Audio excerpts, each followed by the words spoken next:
Assalamualaikum warahmatullahi wabarakatuh. Good afternoon everybody. I am Sudirman Mataliu. You can call me Mr. Ujak. I'm from Central Borneo. Well, today we are going to learn about English. But today we are going to learn specific for part of speech. Dan salah satunya adalah adjective. Part of speech banyak bagiannya, termasuk ada noun, ada verb, ada auxiliary verb, ada adjective, dan yang kita akan bahas hari ini adalah adjective. Karena komponen bagian-bagian dari part of speech itu ada 8. Tapi hari ini spesifik we are going to talk about adjective. Nah, dari zaman dahulu hingga sekarang, kalau teman-teman mau belajar bahasa Inggris, tentunya harus menguasai grammar dulu. Ya, sekarang kita akan belajar grammar, tapi tidak seperti yang dulu. Ya, kita akan modernisasi dengan banyak cara. Ya, dulu metode pembelajaran ada namanya GTM, Grammar Translation Method. Ya, jadi dengan cara-cara grammar, dengan cara-cara tenses. Nah, sekarang kalau kita mau cepat ngomong Inggris dengan fasih, maka ada 4 komponen yang harus dikuasai terlebih dahulu, yaitu verb, kata kerja, noun, kata benda, verb, kata kerja tadi, noun, kata benda, terus adverb, kata keterangan, dan yang terakhir adalah adjective, kata sifat itu sendiri. Nah, sebelum terlanjur saya membahas jauh tentang adjective, maka saya mau bertanya dulu, gimana kabarnya hari ini teman-teman? How are you? Maka kebanyakan pasti teman-teman menjawab, I am very well, thank you, and you. Itu dari tempo dahulu hingga sekarang, itu yang selalu dijawabkan teman-teman. Mr. Ujak, share, berbagi. Kalau ditanya how are you, maka jawabannya my mind, my body, my soul are fresh. Once more, how are you? My mind, my body, my soul are fresh. And once more, don't forget, satu lagi yang kalian jangan lupa, whenever and wherever, kapan dimana saja kita ketemu, kalau Mr. Ujak menyebut nama Mr. Ujak, misalnya saya mengatakan Mr. Ujak, maka kalian wajib menjawab wow, amazing, ya. Wow, amazing. Thank you. Well, let's continue our lesson today about adjective. Adjective, apa itu kata sifat? Dalam bahasa Inggris, kata sifat diartikan sebagai kata yang menjelaskan benda. Jadi segala sesuatu dalam bahasa Inggris yang menjelaskan benda, maka itu yang disebut dengan kata sifat. Misalnya short, pendek, long, panjang. Jadi kalau panjang pendek, long short, ya, long short, panjang pendek, itu juga termasuk kata sifat. Misalnya celana saya pendek, rumah saya tinggi, my house is high, ya. Kalau misalnya benda atau gunung, bahasa Inggrisnya kalau tinggi bukan tall tapi high.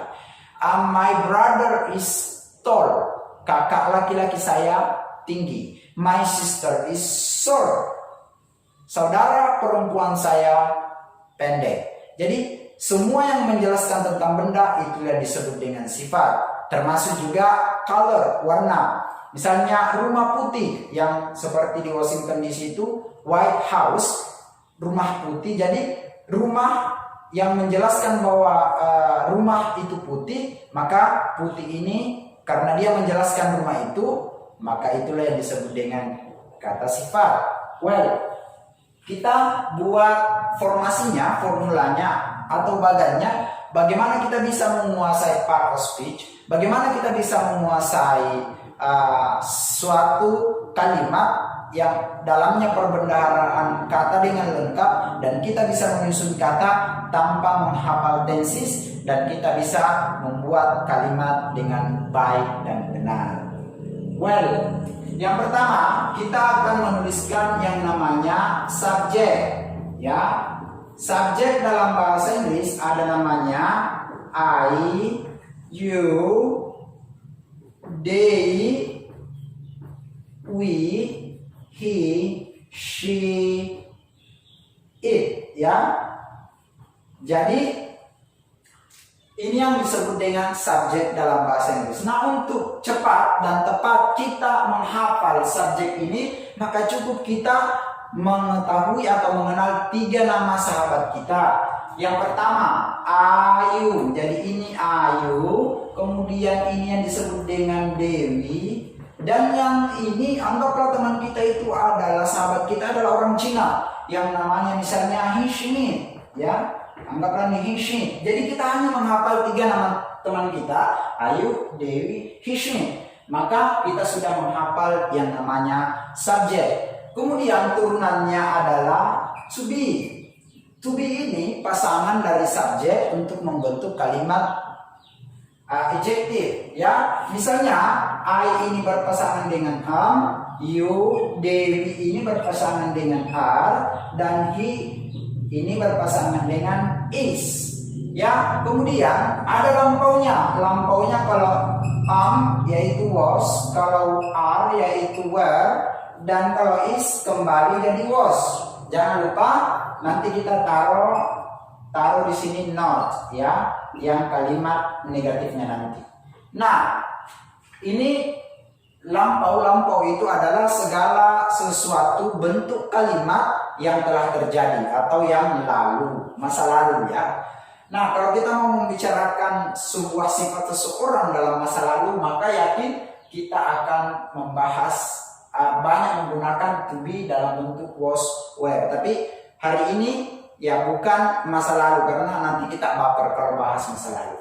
Kemudian kita contohkan dalam kalimat, ya, atau disebut dengan sentences, ya, sentences, ya. Dalam sentences ini, dalam bentuk kalimatnya, contoh, kita akan memberikan contoh berdasarkan turunan dari bagian ini. Tapi sebelumnya kita akan berikan word bank dulu, ya. Jadi kita tuliskan di sini ada namanya word bank. Di sini kumpulan kosakata adjektif, ya. Misalnya number 1 tadi ada tall, kemudian ada short, kemudian ada ugly, kemudian ada handsome atau beautiful.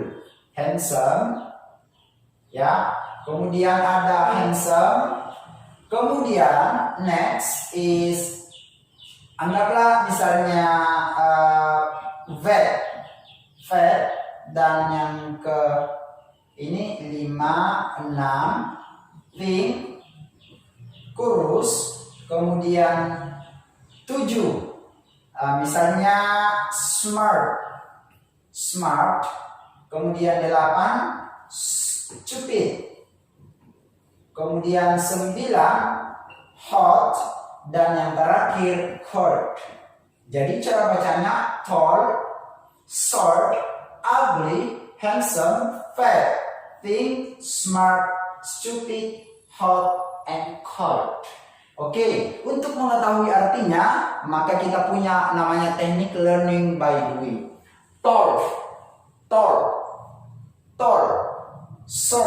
short, ugly, handsome, fat, thin, smart,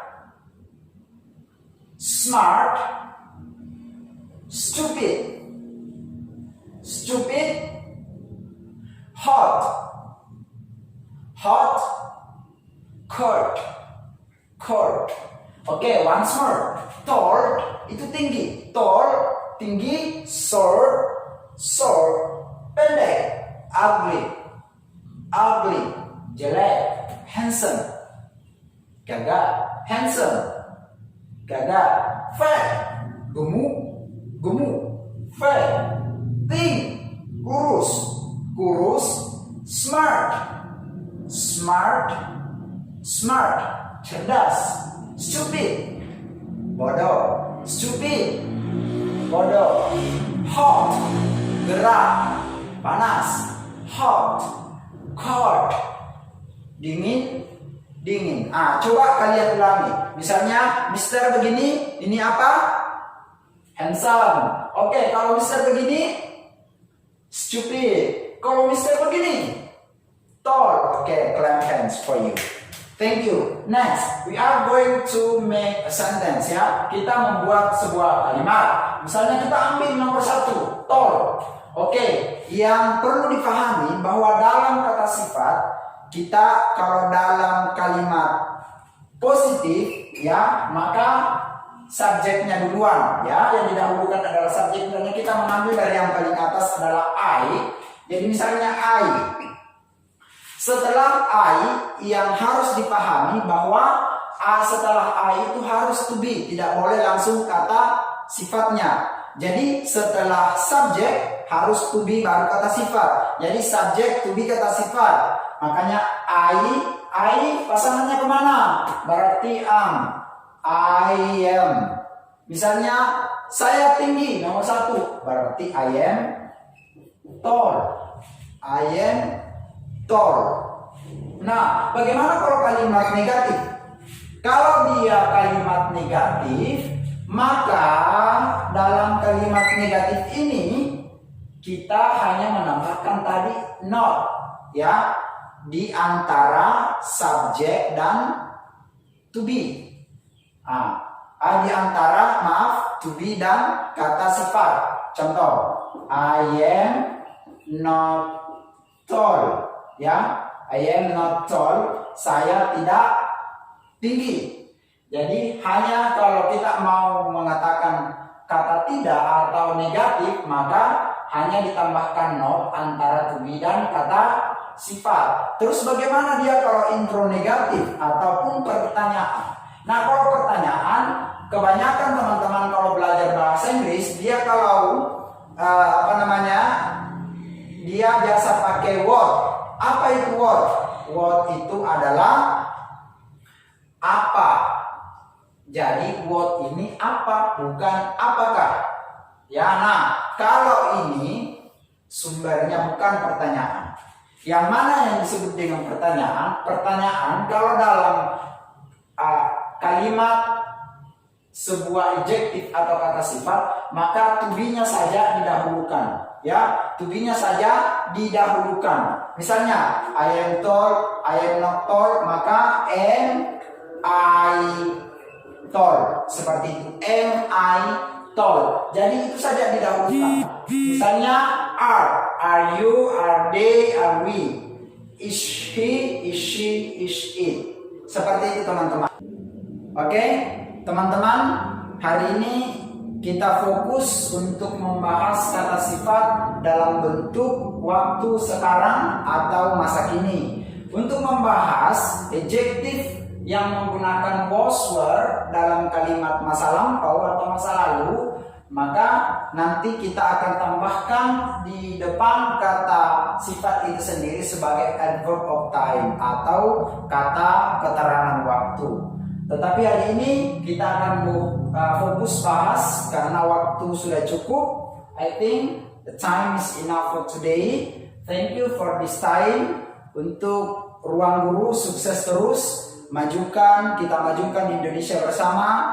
Kita ikut berkontribusi dalam bidang pendidikan untuk memajukan bangsa dan negara ini. Karena saya pun yakin bahwa salah satu tonggak, salah satu pondasi untuk memajukan bangsa dan negara ini adalah di bidang pendidikan. Di mana negara yang maju pendidikannya, maka negara itu akan menjadi negara yang maju. Oke, Ruang Guru, see you on top. Wassalamualaikum warahmatullahi wabarakatuh.